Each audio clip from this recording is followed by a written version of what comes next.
where we get together with veterans from all branches and family members to discuss issues affecting veterans from healthcare to benefits to preparing for the future and preparing from what in the past. My name, of course, is Nikkei Roach, and I'm a United States medic, Gulf War veteran, and my host is Jesse Almanza. Jesse, go ahead. Good morning, good afternoon, or good evening, everyone, depending on where you're at. Right now, we are Pacific time, 5 p.m. My name is Jesse Almanza. I'm retired gunnery sergeant, United States Marine Corps. Excellent. Those of you who are here, who are live, by all means, ask questions below. We try to address them in a timely manner. Sometimes we can address them right here and now, and sometimes we have to wait until, the show over. So I want to go ahead and get started. The topic of today is what happens in the foreseeable future. Now, you know where you are now, you know where you're preparing, but you don't know, what are some of the benefits that are available for you when you pass on. And if you prepare accordingly, chances are things will go smoothly, not only for you, but also to loved ones. So let's go ahead and start talking about preparation for the inevitable. Jesse, I'll let you take it from there. Okay, well, before I do take over here, I'm going to throw it back at you so you can kind of enlighten us on our disclosures that we have for our session here, or our Of course. And before I go, I want to do something which is really, really important, because I suspect that a lot of you, if I can pull it up, I don't know why it's appeared, and I have to share our disclaimer. Neither myself, guest, are authorized VA representative, or do we represent any state, local, or federal agencies. We do not represent a law firm or a VSO. We are just citizens whose insights, our experience, and we learn from doing our own research. You can do your own due diligence and learn the same thing that we have, but it takes you a little time, and we kind of digest it a little there. So main focus, again, back to preparing for bill. And I know it's like a topic that you don't want to hear about, but I wanted to preface that, because there's a lot of things we talk about while you're still living. But what happens down the road when you start to prepare for the hereafter? If you prepare accordingly, there are benefits available for you and available to your beneficiaries, those folks who stay around long after here. So I'll let Jesse take it from there. All right, DK, thank you. And gunnery sergeant, United States Marine Corps, retired. I forgot to mention that. You like to say that retired part, eh? That emphasis on the retired part, right? That's right. Even though you're still clean shaven, and probably still to Marine Corps standards, maybe a little more around the edges, less than high and tight. But I still think the Corps will let you in. I think so too. I think so, most definitely. Yes, it's a topic of discussion. Maybe a lot of us do not end up talking about it until something happens. And the reason I wanted to kind of bring this out is because most recently I have friends, family members, our veterans and so on, that I have on, and then the family members themselves asking the questions that, in my opinion, should have been asked prior to something happening and stuff. And we're all human beings. We're all going to pass on somewhere along the line. All of veterans here understand, or should understand, that because we do the title of veterans and serving in the forces, we do have some vets that we can actually tap to. There's not a lot of money involved here. It's something the military or Veterans Association will assist you with. And for those of you who are in or maybe still active duty, your benefits are probably a little bit more enhanced because you are actually serving on an active duty capacity, as opposed to those who are veterans who've already moved out of the military and so on and so on. When you talk veterans benefits towards burial service, first and foremost, what you must understand is that there's a certain amount of money that you get, and it's not a lot. It's something like about a 300 cap that the Veteran Administration will help you with your, let's say, your if you need a new stuff, and maybe they'll throw another $600-$700 more if for some reason you need some assistance with the burial stuff. But that's because you're a veteran, and they're going to assist you with that. All in all, you're talking a little over $1,000 that may help into that, kitty, because you know as well as I know it takes a lot more than that to move somebody on, and that is definitely help. However, along with that, and I'm going to break into two areas, because the entitlements are kind of like, depending on where you pass on, it's going to all depend on how much you're going to get. And the reason I say that is because, for example, you are in a VA facility when you pass on. Maybe you were on a VA home, a VA hospital, or something of that nature. and your loved one passes on, and that to be the last place where they were at. Now, because you were in the actual hands of the administration, you're going to get a little bit out of the deal. You're not going to get the $1,000 honor about. You're going to get a little bit more, but that's also associated with where you're at. That point, So, under so the care. So I wanted to, I wanted to just make sure for veterans and their family understand that it might be better to start. If you have, I mean, if I'm hearing you right, if you have a veteran a little older or a little bit more sickly, or the potential that they're going to be sick, it may be a good idea to transfer them from a civilian facility maybe over to the VA facility, or some administration or state-run veterans home, because there is a little more benefit than, say, passing away at a low, commercial. I don't want to say commercial, but a private hospital. A civilian oriented type hospital, yeah, a hospital. So that's absolutely right. You are better off with a few dollars more in the event that that's going to help and as you move on. Plus, the better part of it is that you'll get a better understanding because you'll get more information, other entitlements, because there are other entitlements associated with burial benefits as well. And I'll talk a bit about that in a minute or so. As opposed to being in the hospital VA, we've had sessions past where Nate and I have about encouraging everybody to, if you're not already in the VA hospital, then you are, should go down there and apply for it. It doesn't cost anything.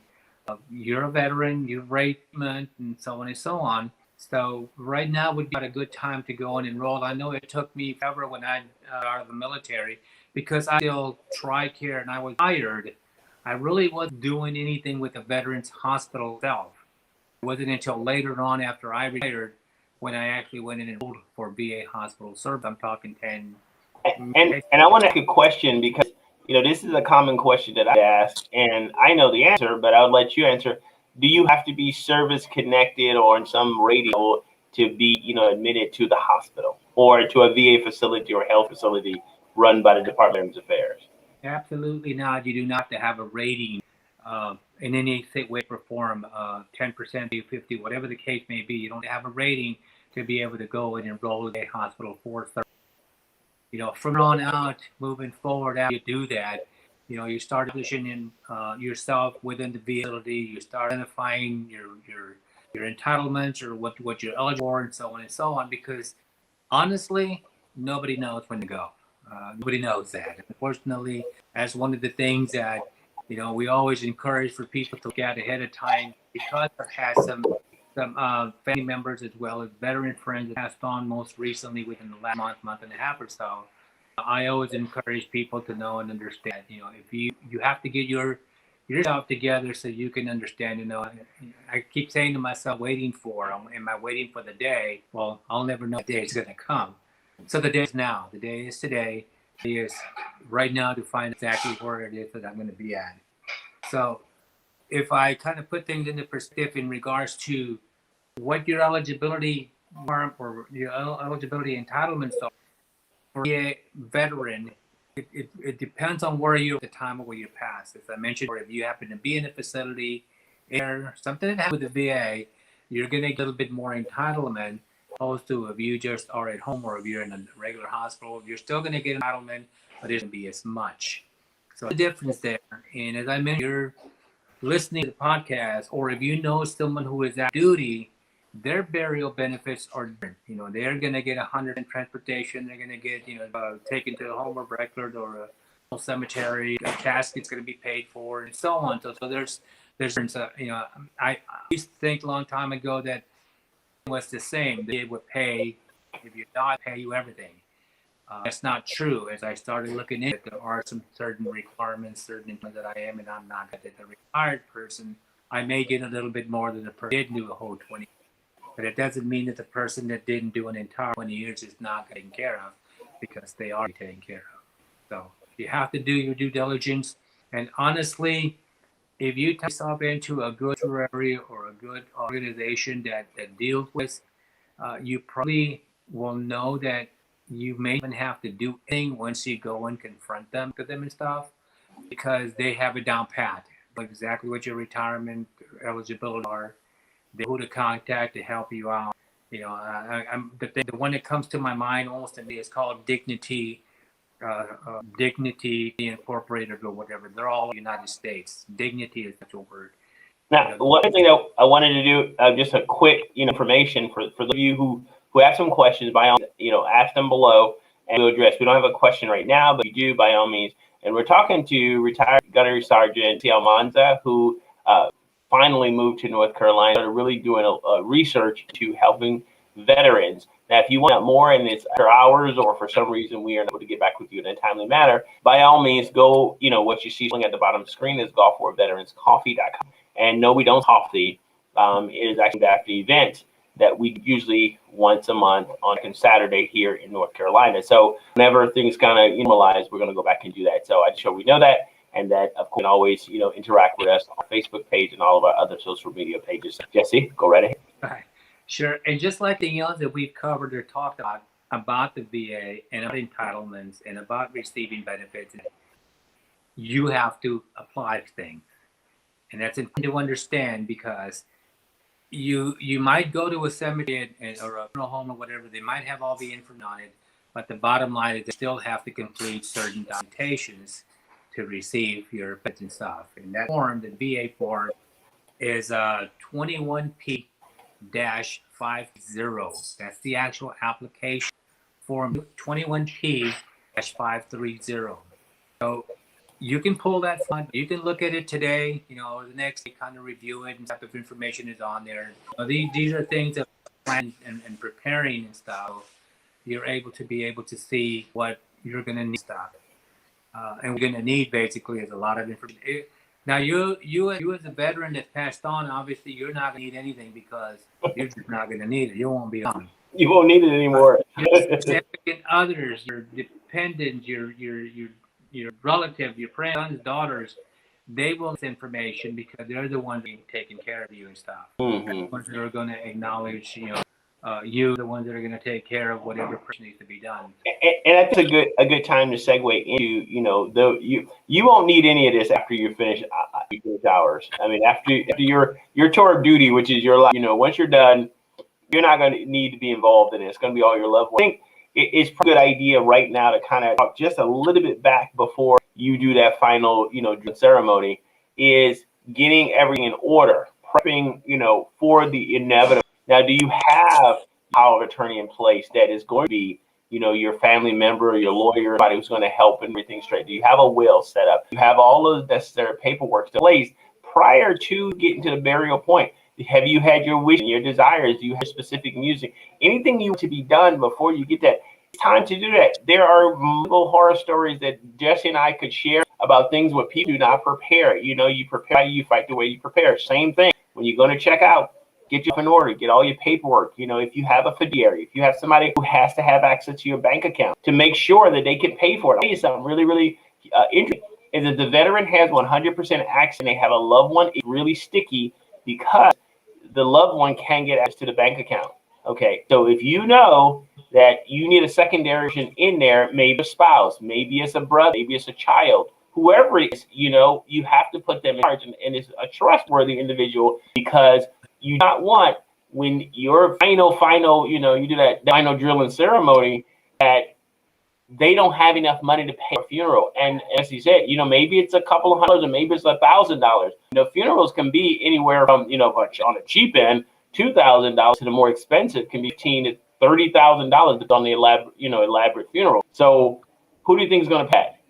And if they can't get access to your, it gets a little sticky, and they have to throw you the pine box and cook you both. Okay, so that's a little graphic, but we just want to get there. So make sure you have all this prep long before, while you're healthy, while you're still walking around, while you're still breathing, you think it's still mostly functioning.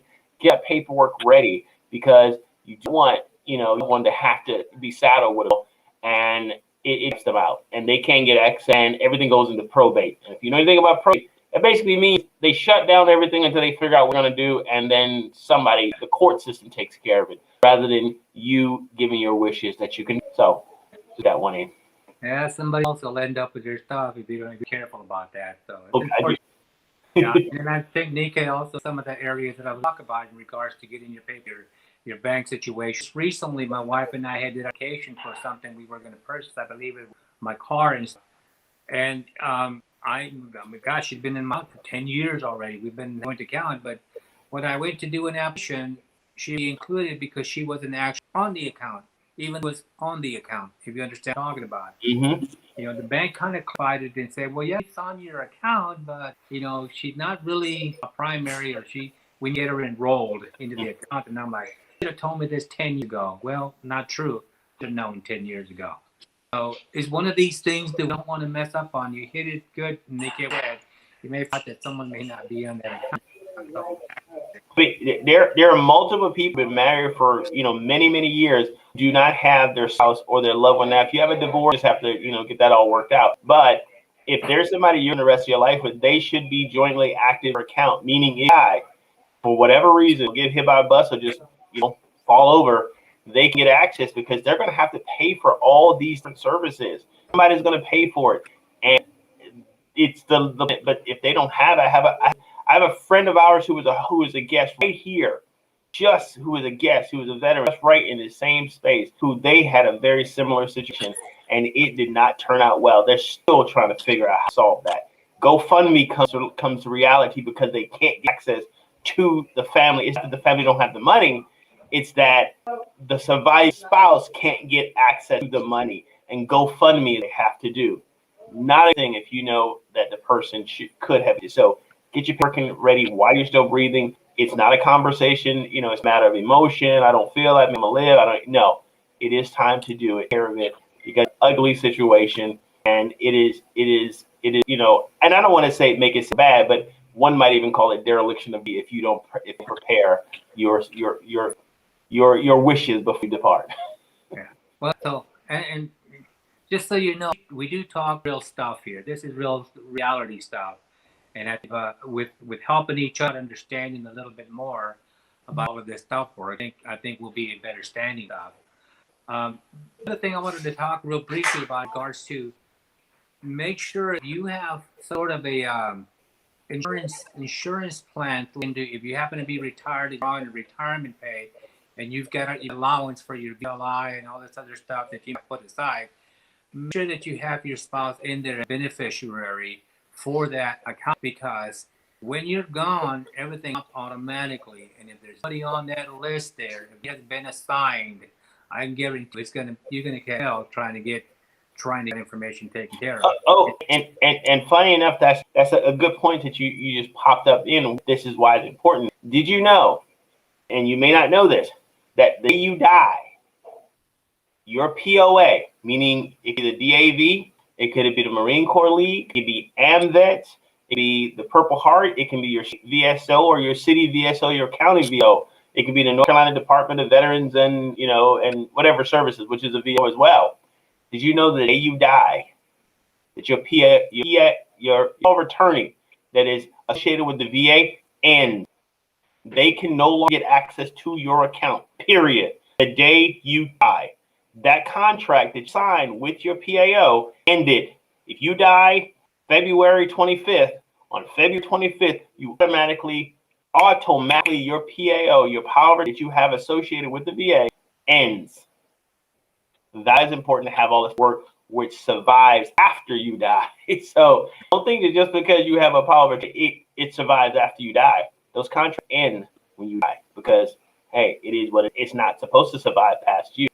Just FYI. Right. And I think that's very, very good point, stuff. And we want to bring this across to you because, like I said, most recently, some of my family members that I know of, most recently, and some of my friends that have passed, and, we get the call and I get asked, what do I do? Call, and I'm like, okay, so I will give them directions. I will people to call, but really, if you start ahead of time, if you start looking at the form that I mentioned a while ago, and you start getting yourself educated, make sure that all your documents in order, make sure that your significant other or whoever you have as a beneficiary is in you. I checked different areas. Then I checked my retirement to make sure that my VGLI is actually, if it's 100% and so on and so on. I've got to check. And then you put the e-benefits as well too. There's another one that pops in there that'll ask you, for some reason it'll say that you have a beneficiary. Make sure that you've elected a beneficiary in that area as well too, because talking, e-benefits and you're talking retirement pay, you're talking two different stories here. You're talking about where you at with your actual, maybe your ratings, maybe your required eligibilities or your benefits, or so on and so on. So you have to make sure that you have angles, all areas covered and stuff, and just sure. And it's funny because if we're gonna go back to payments now, if you never paid attention to this, if you're rated probably 10% or above, you got a little booklet that asks you if you want to take a little bit of that money and set aside for life insurance. Interesting, because I never paid attention to recently. I was looking at, for a couple of dollars a month, you get another level of health insurance on top of that. Now, this is the case you don't have your own civilian life insurance, or these are burial insurance, or you just want to have a secondary. It's not that expensive. The cool part about this one, speaking of this one, since my subject of burial, is that it's a little bit taken out of your disability compensation. So they just pull it back a little bit. You don't even see it, so after you forget about it, and it's just there, and it just kind of gets kicked off, and it's a secondary for life insurance. So the VA knows you did, and the reason why the VA is because if you die, all those agencies have to notify everybody. The VA is on that list. Places to get notified if you're a veteran. The VA knows usually within a day or so, maybe a little later, that you have passed away, and they will sending out all the red flags that you down and shut all your benefits and shut all this stuff. It gets all creepy. But prep. I think the message here is before they put you in the ground, don't wait until you're in the ground or until you're at the coroner's office to say, my God, I should have did all that. Yeah, proper planning. That's all it takes right there. And the last part I want to talk about this is in regards to the services that you get once you get ready to go to a burial site or whatever. If you are a veteran, whether you 20 years plus or not, you have burial benefits. If you're 20 plus years or if you're active military, you're going to automatically get the burial back. You might get some extras along the way. But if you're a veteran and you feel, well, I don't rate anything because I was in for 6 months or whatever, that's not true. There are what they call honor guards throughout the entire United States. A lot of them are hosted by VFWs.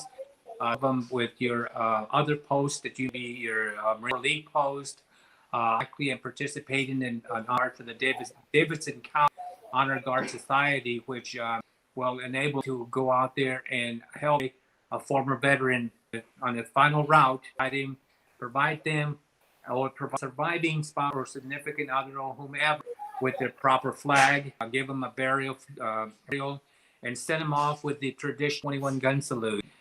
Maybe you're not familiar with 21 gun salute. Sometimes it gets confused because there are 21 gun salutes for ceremonies and stuff, but there's 21 guns for burials as well too. And the burials for the 21 gun salute basically is your traditional 21 shots fired while being tapped on you and so on.